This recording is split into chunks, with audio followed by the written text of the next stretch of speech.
पहलवान की ढोलक, पेज नंबर 3, किताब में पेज नंबर 111, पाठ का पेज नंबर 3।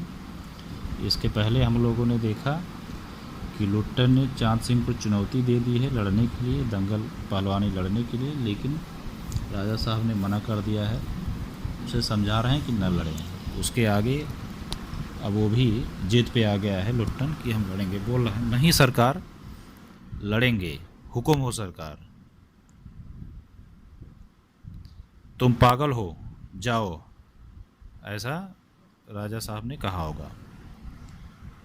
मैनेजर साहब से लेकर सिपाहियों तक ने धमकाया, देह में गोश्त नहीं, लड़ने चला है शेर के बच्चे से। सरकार इतना समझा रहे हैं। दुहाई सरकार, पत्थर पर माथा पटक कर मर जाऊंगा, मिले हुक्म। वह हाथ जोड़कर गिड़गिड़ा रहा था। कौन? लुट्टन। आगे कह रहे हैं कि भीड़ अधीर हो रही थी। अधीर मतलब उसकी उत्सुकता बढ़ रही थी। बाजे बंद हो गए थे। पंजाबी पहलवानों की जमायत, यानी जो उनका समूह था, क्रोध से पागल होकर लुट्टन पर गालियों की बौछार कर रही थी। यानी ये लड़ने चलाया, लड़ना आता नहीं है, इतना कमज़ोर है फिर भी लड़ने चलाया, आदि बातें कह रही होंगी। दर्शकों की मंडली उत्तेजित हो रही थी, वो चाह रही थी कि दंगल हो। कोई कोई लुट्टन के पक्ष में चिल्ला उठता था, उसे लड़ने दिया जाए, क्योंकि दर्शकों को कुछ देखने को चाहिए। उधर कह रहे हैं कि अकेला चांद सिंह मैदान में खड़ा व्यर्थ मुस्कुराने की चेष्टा कर रहा था। वो झूठी मुस्कुराहट लिए हुए खड़ा था। क्यों? क्योंकि पहली पकड़ में ही उसने प्रतिद्वंदी की शक्ति का अंदाज़ा उसे मिल गया था। पहले ही पकड़ में वो जान गया था कि ये जो लुट्टन है ये इतना आसान नहीं है कि उसको आसानी से हरा सकें। ये कहीं न कहीं दाव पेच वाला है, शक्तिशाली है, मजबूत है। तो एक प्रकार से चांद सिंह को ये लग रहा होगा कि अगर न लड़ता तो हमारी इज्जत बची रह जाती।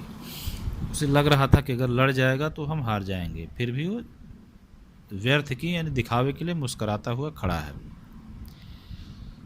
विवश होकर राजा साहब ने आज्ञा दे दी, लड़ने दो।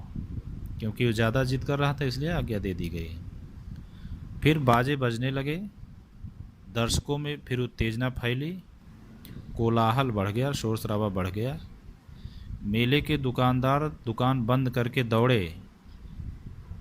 चांद सिंह की जोड़ी, चांद सिंह की कुश्ती हो रही है, क्योंकि लोगों को लग रहा था कि अभी कोई लड़ने वाला है नहीं। ऐसे में लोगों में उत्सुकता बढ़ गई कि चांद सिंह से लड़ने भी कोई आ गया, इसलिए दुकानदार भी अपनी दुकानें बंद करके आ गए हैं। चटधा गिड़धा, चटधा गिड़धा भरी आवाज़ में एक ढोल जो अब तक चुप था बोलने लगा। तो ये ध्वन्यात्मक शब्द है, ध्यान रखिएगा। ढाक दिना, ढाक दिना, ढाक ढाक ढिना। अब जैसी भी आवाज़ ढोलक की बज रही थी, उसको किस रूप में लुट्टन ले रहा है उसको ब्रैकेट में दिया हुआ है, अर्थात वाह पट्टे, वाह पट्टे। ऐसा वो महसूस कर रहा है कोई उसे शाबाशी दे रहा है। ढोलक की आवाज़ उसे शाबाशी दे रही है। अब इधर क्या हुआ, लुट्टन को चांद ने कसकर दबा लिया था लड़ते समय। अरे गया गया, दर्शकों ने तालियां बजाई। हलवा हो जाएगा हलवा, हंसी खेल नहीं, शेर का बच्चा है बच्चू।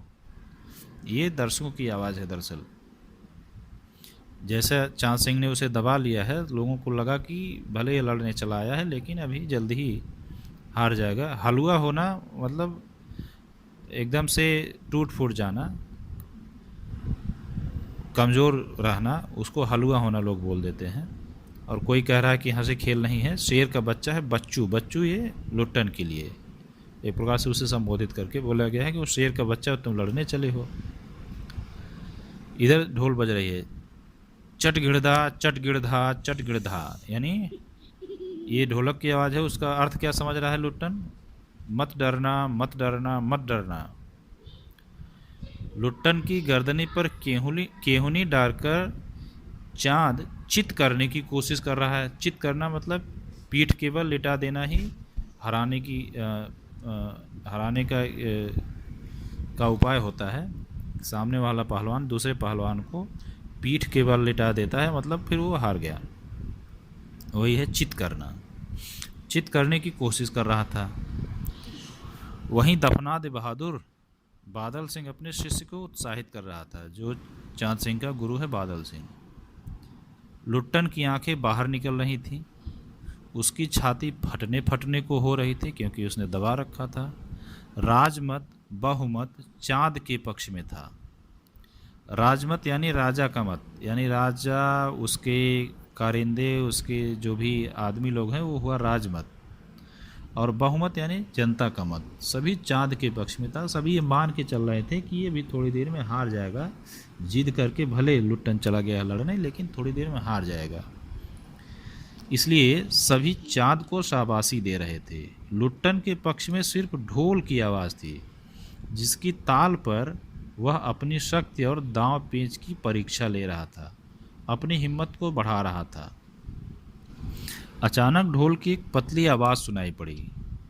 धाक धिना तिरकट तिना, धाक धिना तिरकट तिना, ये बज रहा था। ऐसा आवाज़, ढोल बोल नहीं रही है बल्कि ढोल की आवाज़ ऐसी आ रही थी जिसको अपना अर्थ ले रहा था लुट्टन।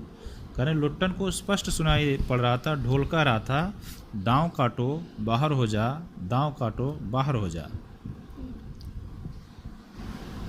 तो ये तीसरा पेज था